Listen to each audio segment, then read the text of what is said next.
Hei, mina olen Sissi ning lähme suurkeraamikat avastama. Tere! Tere, Sissi! Ma olen sulle kohe selle põrle ette, et hakkame sulle fantaasiapilli meisterdama. Ma olen keraamikaga täpselt nii palju kokku puutunud, et ma olen ühe kruusi teinud, mis ka ei tulnud kõige paremini välja, ehk siis ma tahan õppida. Ma võtsin oma selle vana pilli siia kaasa sulle niimoodi näitamiseks, et see on selline mul juba ammu tehtud selline vilepill.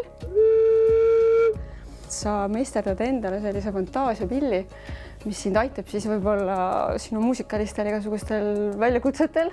Pane korra silmad kinni ja mudi natukene, et mida sa näed, milline on see sinu loom või lind või tegelane. Okei, mul mingi pilt täitsa tekkis. Sa ei pea seda kohe avaldama.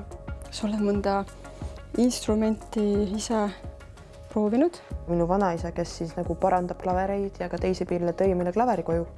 Kuidagi täiega hakkas tõmbama mind ja ma hakkasingi kui salajas, kui kedagi olnud kodus, hakkasin ise mängima seda kuulmise järgi. Ja nüüd ma olen 5 aastat, võib-olla isegi natuke rohkem, ise seda mänginud, et ma kirjutan muusikat ise klaveril ja saadan ennast, kui ma esinen ja kuidagi kõrva järgi hakkasin õppima, see hakkas ilusasti külge ja oli hästi loogiline pill mu jaoks. Nüüd teeme esimese testi, kas pill on hääles? Jaa. Ei ole. Ei ole. Tuleb midagi. Oh my god, väga oota.